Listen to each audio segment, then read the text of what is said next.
Magandang araw mga kagulay, welcome back sa akin channel. Greggy Farmer nga po pala ulit to. Bali, ngayong araw mga kagulay mag-harvest tayo.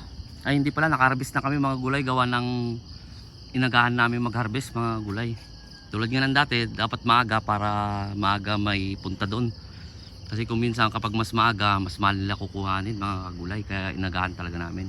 Kaya kung mapapansin nyo, may makikita kayong mga nakasabit, maliliit siya mga kagulay. Gawa nga na naharbisan na, pero hinakot pa siya dun mga kagulay. Yun yung naka flashlight dun kung nakikita man dito sa video. Yan ang mga ano na, mga nakasabit. Yan, marami pa rin naman mga nakasabit mga kagulay. Bali ito ay pang 8 yata itong harvest na to mga kagulay. Yan siya, marami pa rin nakasabit mga kagulay. Yan, nakatulong yung ulan niya mga kagulay, yung dalawang araw na umulan dito mga kagulay. Nakatulong talaga siya. Kasi papakita ko sa inyo mamaya yung nahakot na doon. Parang tama nga yung yung hinala ko mga kagulay na so sobrang pa nga yata niya, 300 plus siguro mga kagulay. Ulitin ko mga kagulay, ito nung hindi pa ako nakakabunot ng mga marako, ito ay 352. Alam muna ko kayo dito mga kagulay. Yan, mga bali mamaya pag patapos ng mabandel, gagalain ulit to mga kagulay. Kasi paslit lang ang namin, nakakaduling din ko minsan. Parang pwede nang harbisin, parang hindi pa, ganun kasi minsan mga kagulay. Pero unti lang naman siguro yung mga naiwan-iwan dito mga kagulay. Pero baka hindi na rin siguro pala mga kagulay, gawa ng 3 days lang ang pagitan ngayon nito mga kagulay. Bali nung nakaraan Lunes, tapos ngayon Biyernes, bali 4 days, kaya medyo marami-rami mga kagulay. Sa Lunes medyo unti na naman siya mga kagulay, kasi 3 days lang ang niya, pagitan niya mga kagulay. Yan, pasensya na kayo mga kagulay kung maaga ako masyadong nag-vlog. Gawa nga ng tapos na umarbes, patapos na nga rin patapos na ito, pwede na to mga kagulay.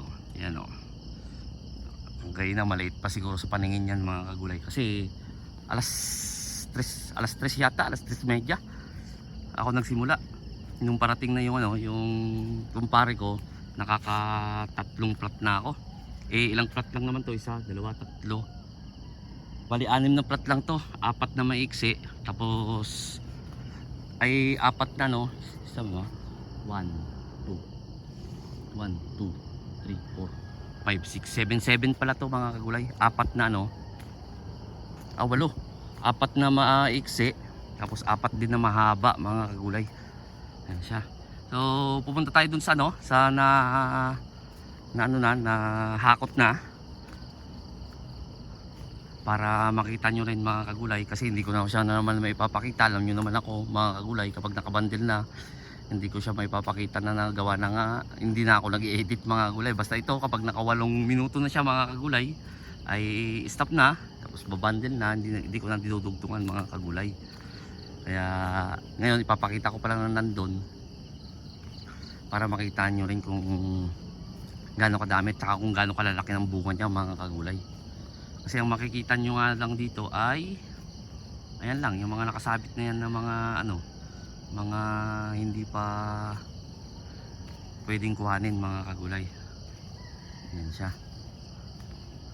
Bali yung sitaw, baka bukas ng harvest nun mga kagulay. Gawa nga ng medyo alanganin pa, baka bukas na yun mga kagulay. Yan siya, para hindi rin siya isabay dito mga kagulay, para hindi kasi sa totoo lang bali 3 lang kami, tapos kumuha kami ng isa, bali 4 lang ang kumbaga manpower mga kagulay. Kaya inaagahan na rin namin.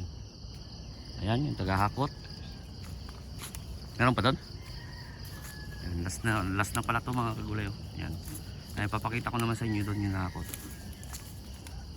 para makita nyo rin kung gaano kalalaki.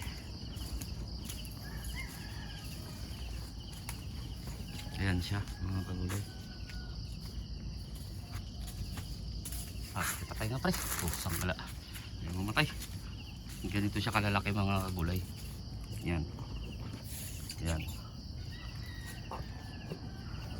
Bali ang dalawang piraso, 1 kilo mga kagulay. Yung iba kulang 1 kilo. Pero yung mga ganito, mga 3 piraso siguro mga kagulay, mga ganito, medyo payat. Pero yung mga ganito mga kagulay, dalawang piraso.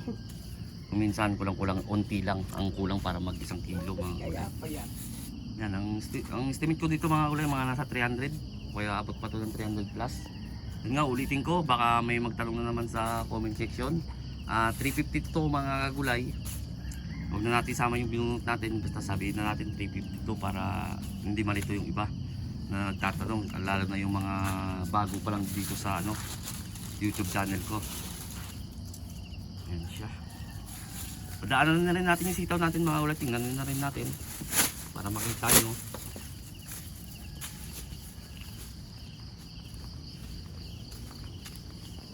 Yan, may flashlight.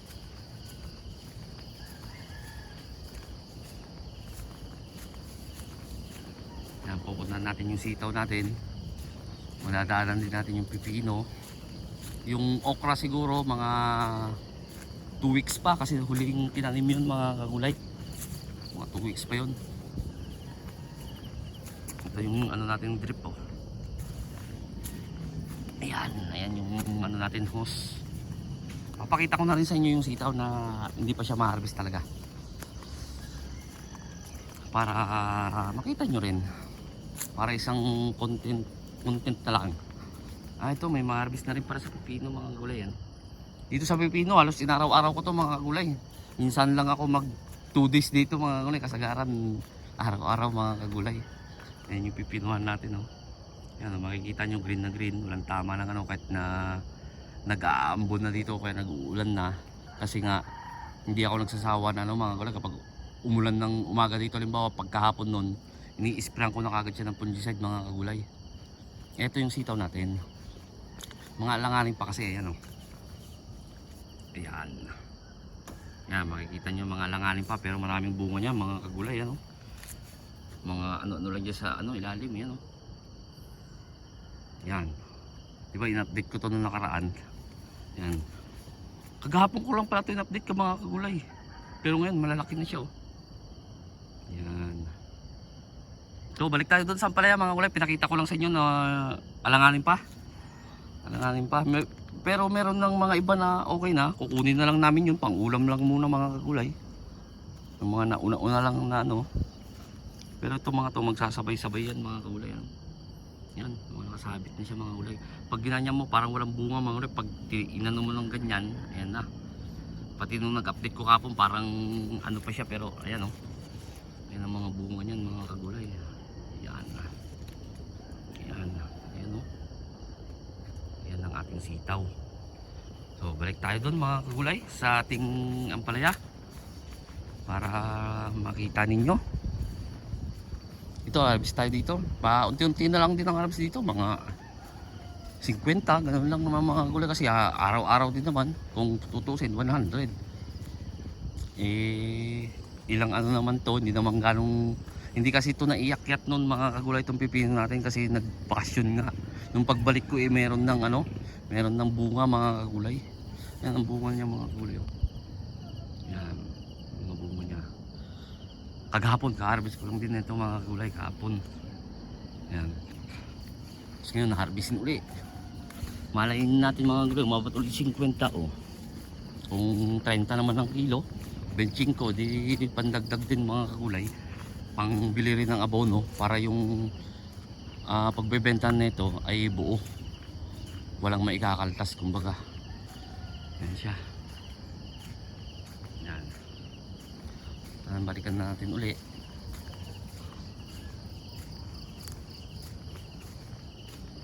Ayan ang ating ampalaya para makita nyo.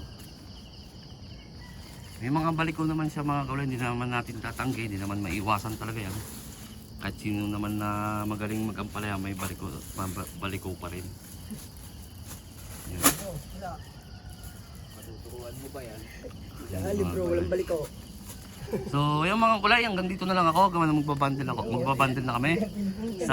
Bago pa lang sa munting channel ko, huwag nyo kalimutan mag-subscribe at i-click nyo na rin po yung notification bell para updated kayo lagi sa gagawin kong video tungkol dito sa ampalaya, talong. Doon sa okra, di ko pa na-update mga kulay, baka sa susunod na araw na.